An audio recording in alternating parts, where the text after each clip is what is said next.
मैं मारुति नंदन मिश्रा आपको आज ऑनलाइन क्लास की शिक्षा देते हुए आज दूसरा दिन है और उम्मीद करते हैं कि पार्ट 1 की वीडियो आप सारे लोगों को समझ में आ गई होगी। और अगर किसी को प्रॉब्लम क्रिएट होता है तो कमेंट सेक्शन में मैसेज मेंशन कर दीजिएगा। तो चलते हैं, आज आपका पार्ट 2 है। तो चलिए देखते हैं। तीसरा हमारे राष्ट्रीय प्रतीक में बताया गया था अस्माकम राष्ट्रीय प्रतीकानी। इसमें पढ़ाया जा रहा था आप लोग को पिछले क्लासेस में कि हमारे देश के जो भी राष्ट्रीय प्रतीक हैं, राज चिन्ह हैं, उनके बारे में इस अध्याय में वर्णन किया गया है। तो पहले पार्ट में हम लोगों ने 2 पैरा पढ़ा था, अभी तीसरा पैरा चलते हैं पार्ट 2 में। तो देखिए, और शब्दार्थ आपके सामने दिए गए हैं, इनको नोट कर लीजिएगा। पाठ जब ख़त्म होता है तो उसका आपको पीडीएफ में नोटबुक का जो लिखना है वो भी आपको प्रोवाइड कर दिया जाएगा। तो चलिए देखते हैं। व्याघ्र पशुषु व्याघ्र भारतस्य राष्ट्र प्रतीकम, यानी पशुषु पशुओं में व्याघ्र बाघ भारतस्य राष्ट्रीय प्रतीकम भारत का राष्ट्रीय प्रतीक है। व्याघ्रेषु चित्र व्याघ्र बहु वैशिष्ट्य विशिष्टो विद्यते, यानी बाघों में जो चितकबरा बाघ होता है उसको विशिष्ट माना जाता है। को न जानाति चित्र व्याघ्र स्यौंज पराक्रम स्फूर्तिम च, अर्थात चितकबरे बाघ के पराक्रम एवं स्फूर्ति को कौन नहीं जानता है। एतत् जातिया व्याघ्रा अस्म देशस्य वनेषु उपलभ्यन्ते, बाघ की यह जातियाँ हमारे देश के वनों में उपलब्ध हैं। एतेषां शरीरे, इनके शरीर पर स्थूल, स्थूल मतलब होता है मोटा, और कृष्ण मतलब काला होता है। इनके शरीर पर स्थूल कृष्ण रेखा होती है, अर्थात इनके शरीर पर मोटी काली रेखा होती है। व्याघ्रो स अतीव तीव्र धावकः, बाघ अत्यंत तेज दौड़ने वाला। सतत सावहितः, सतत मतलब सदैव, सावहितः मतलब सावधान, सतत सावहितः सदैव सावधान रहने वाला। संकट विदुरात एव, संकटम मतलब संकट ही होता है, विदुरात मतलब बहुत दूर से। जिघ्रन अर्थात सूंघना, यानी आने वाले, बहुत दूर से आने वाले संकट को यह सूंघ कर पहचान लेता है। तदपने तुम सचेष्टः, और उससे सचेत होकर उसको दूर करने के लिए, अर्थात आने वाले संकट को दूर करने के लिए स्वलक्ष्यम आप तुम कृतिरतः, और अपने लक्ष्य की प्राप्ति में सदैव लगा रहता है। स्वसिम्नि एव पर्यटन वन्यो जंतु विश्रुतो जगति, यानी सदैव अपनी सीमा में रहकर घूमने वाला यह जंगली जानवर संसार में जो है कि प्रसिद्ध है। तो बच्चों, ये हमारा पैरा ख़त्म होता है। चलिए एक बार फिर से देख लेते हैं। सरसरी निगाह से मैं हिंदी अर्थ बताऊंगा, आप देख लीजिएगा। पशुओं में बाघ भारत का राष्ट्रीय प्रतीक है। बाघों में चितकबरा बाघ बहुत ही विशिष्ट माना जाता है। चितकबरे बाघ के पराक्रम और स्फूर्ति एवं ताकत को कौन नहीं जानता है। यह जातियाँ, ये बाघों की यह जातियाँ हमारे देश के वनों में उपलब्ध हैं। इनके शरीर पर मोटी काली रेखा होती है। बाघ अत्यंत तेज दौड़ने वाला, सदैव सावधान रहने वाला, दूर से आने वाले संकट को सूंघ कर पहचान लेना तथा उससे सचेत होकर उसको दूर करने के लिए तथा अपने लक्ष्य प्राप्ति के लिए सदैव कार्यरत रहता है या लगा रहता है। कृतिरतः, तथा अपनी सीमा में यह घूमने वाला जंगली जीव पूरे विश्व में प्रसिद्ध है। तो ये हमारा तीसरा पैरा था। अब इसके बाद चलते हैं नेक्स्ट पैरा पे। तो देखिए बच्चों, अगला पैरा हमारे स्क्रीन पे आ चुका है। देखिए, हमारा राष्ट्रीय पुष्प कमल है और इसके अनेकों नाम हैं। तो इसमें कमल के बारे में बताया गया है, तो ध्यान से समझना है। कमलम सरसिज पद्म पंकजम शतदल इत्यादि नामाभिप्रथितं पुष्प अस्माकं राष्ट्रीय प्रतीकेन स्वीकृतं राष्ट्रीय पुष्पस्य यशो विद्यते। अर्थात कमल, सरसिज, पद्म, पंकज, शतदल इत्यादि नामों से प्रथितम प्रसिद्ध पुष्प अस्माकं, यह पुष्प हमारे राष्ट्रीय प्रतीकेन, राष्ट्रीय प्रतीक के रूप में राष्ट्रीय पुष्पस्य यशो विधते, राष्ट्रीय पुष्प की शोभा को बढ़ाता है। तो इस प्रकार कह सकते हैं कि कमल, सरसिज, पद्म, पंकज, शतदल आदि नामों से प्रसिद्ध यह पुष्प हमारे देश के राष्ट्रीय पुष्प की शोभा को बढ़ाता है। तस्य कोमलत्वं मनोहरत्वं विकासशीलत्वं पवित्रत्वं च अभिलक्ष्यैव कविभिः तस्य बहुशः वर्णनं कृतम्। अर्थात इसकी कोमलता, मनोहरता, विकासशीलता, पवित्रता इत्यादि को लक्ष्य करके ही कवि अपनी बहुत सारे रचनाओं में इसका वर्णन किए हैं। लक्ष्य अर्थात लक्ष्य करके ही, पवित्रत्वम मने पवित्रता, च मने और होता है, कोमलत्वम कोमलता, मनोहरत्वम मनोहरता, विकासशीलत्वम विकासशीलता।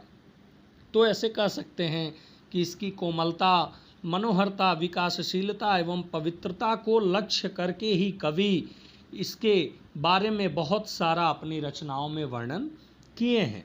न कश्चित महाकवि, कोई ऐसा कवि नहीं है, संस्कृत भाषायाम हिंदी भाषायाम वा, वा अर्थात होता है अथवा, या बोलते हैं ना आप, ये खाएंगे या वो खाएंगे, तो या, वा मतलब होता है या। तो देखते हैं, कह रहा है कि ना कश्चित महाकवि संस्कृत भाषायाम हिंदी भाषायाम वा, अर्थात संस्कृत अथवा हिंदी भाषा में कोई ऐसा कवि, कोई ऐसा महान कवि नहीं है। महाकवि मतलब आप महाकवि नहीं बोलना है, महा मतलब होता ही है महान। तो कह रहा है कि संस्कृत अथवा हिंदी भाषा में कोई ऐसा महान कवि नहीं है, ये न तस्य पुष्पस्य महात्म्यम न गीतम, जो इसके महानता के गीत न गाया हो या जो इसके महत्व का गान न किया हो। देवानाम स्तुति प्रसंगे दिव्य कर चरण आदिनाम अंगानाम मानव हृदयस्य च उपमान कृतम सत्य सांस्कृतिकम महत्वम विभर्ति पुष्पम इदम। अर्थात कह रहा है कि पहले तो ये कहा कि संस्कृत अथवा हिंदी भाषा में कोई ऐसा महान कवि नहीं है जो इस पुष्प के महानता का गान न किया हो। देवताओं के स्तुति प्रसंग में पवित्र, सुंदर हाथ और पैर आदि अंगों के मानव हृदय का उपमान करके यह जो पुष्प है वो अपने भारतीय संस्कृति को प्रदर्शित करता है। तो फिर से एक बार देख लेते हैं ये पूरा अर्थ। कमल, सरसिज, पद्म, पंकज, शतदल इत्यादि नामों से प्रसिद्ध यह पुष्प हमारे भारत के राष्ट्रीय पुष्प की शोभा को बढ़ाता है। इसकी कोमलता, मनोहरता, विकासशीलता, पवित्रता आदि को लक्ष्य करके कवि अपनी रचनाओं में इसका बहुत वर्णन किए हैं। संस्कृत अथवा हिंदी भाषा में कोई ऐसा महान कवि नहीं है जिसने इस पुष्प के महानता का गान न किया हो।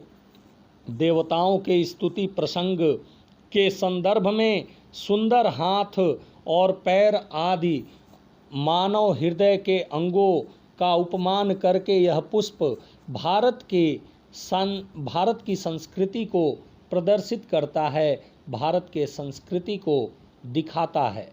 तो चलते हैं बच्चों नेक्स्ट पैरा। तो देखिए बच्चों, अगला पैरा हमारा स्क्रीन पे आ चुका है। शरदत मनोहरम पुष्पम इदम यत्र तत्र जल संकलेषु तड़ागेषु सरसु च अनायासेन उत्पद्यते वर्धते। कह रहा है कि शरद ऋतु में यह सुंदर पुष्प, मनोहर मतलब होता है सुंदर, इदम मतलब यह, यत्र तत्र मतलब होता है जहाँ तहाँ, जल संकलेशु यानी जल से भरे हुए जगहों पर, उसके बाद से कह सकते हैं तो अनायासेन मतलब अनायास, जहाँ तहाँ, यत्र तत्र, वर्धते बढ़ता है। तो कह रहा है कि शरद ऋतु में यह सुंदर पुष्प जहाँ तहाँ जल से भरे हुए तालाबों, पोखरों, सरसू अर्थात पोखरा या छोटे जल का संग्रहालय जो होता है वो कह सकते हैं, नदी भी कह सकते हैं ऐसे। तो कह रहा है कि छोटी नदी बोल सकते हैं। शरद ऋतु में यह सुंदर पुष्प जहाँ तहाँ जल से भरे हुए तालाबों, छोटी नदियों में अनायास ही उत्पन्न होता है। रवि कनिकर संसर्गात प्रस्फुटित, प्रस्फुटित मतलब खिलना या विकसित होना। तो कह रहा है कि सूर्य की किरणों के संपर्क में आने से यह विकसित होता है, यह खिलता है। तो फिर से देखिए, कह रहा है शरद ऋतु में यह सुंदर पुष्प जहाँ तहाँ जल से भरे हुए तालाबों, पोखरों में अनायास ही उत्पन्न होता है तथा सूर्य की किरणों के आने के संपर्क में यह विकसित होता है। पंके जायते पंकजः यानी कीचड़ में यह खिलता है, इसलिए इसका नाम पंकज है। जल संयोग शरद काल च अवाप्य वर्धते शोभते यानी कीचड़ में उत्पन्न होने से यह पंकज शरद ऋतु में यह जल के संयोग से सुंदर दिखाई देता है या इसकी शोभा और बढ़ जाती है।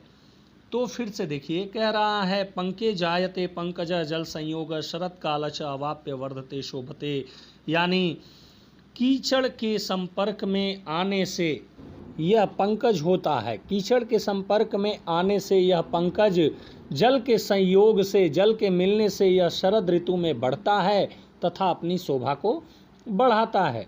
ठीक उसी प्रकार च तथैव ठीक उसी प्रकार कंस्मिंश्चित् कुले जातः जनः सौविध्य उपयुक्ता अवसरम च लब्ध्वा वर्धितुम क्षमतः, अर्थात ठीक इसी प्रकार किसी भी कुल में जन्मा हुआ व्यक्ति उपयुक्त अवसर पाने पर अपनी क्षमता को बढ़ाने में समर्थ होता है। इति तत्पुष्पस्य राष्ट्रकृते संदेशः, ऐसा इस पुष्प का इस राष्ट्र के लिए संदेश है। तो चलिए बच्चों, एक बार फिर से सरसरी निगाह से देख लेते हैं। कह रहा है यह पुष्प शरद ऋतु में जहाँ तहाँ जल से भरे हुए तालाबों, पोखरों में अनायास ही उत्पन्न होता है तथा सूर्य की किरणों के संपर्क में आने से विकसित होता है। कीचड़ में उत्पन्न होने से यह पंकज, जल का संयोग होने से शरद ऋतु में यह बढ़ता है तथा अपनी शोभा को बढ़ाता है। ठीक उसी प्रकार किसी भी कुल में जन्मा हुआ व्यक्ति उपयुक्त अवसर आने पर अपनी क्षमता को बढ़ाने में समर्थ होता है। ऐसा इस पुष्प का इस राष्ट्र के लिए संदेश है। तो बच्चों, आज के लिए बस इतना ही रहने देते हैं। मिलते हैं पार्ट 3 में। तब तक के लिए किसी को भी किसी भी प्रकार की परेशानी आती है तो कमेंट कर सकता है। वीडियो अच्छी लगी हो तो लाइक एंड शेयर करें और इस चैनल को सब्सक्राइब करें ताकि आने वाली हर नोटिफिकेशन के बारे में आपको ज्ञात हो। Thank you.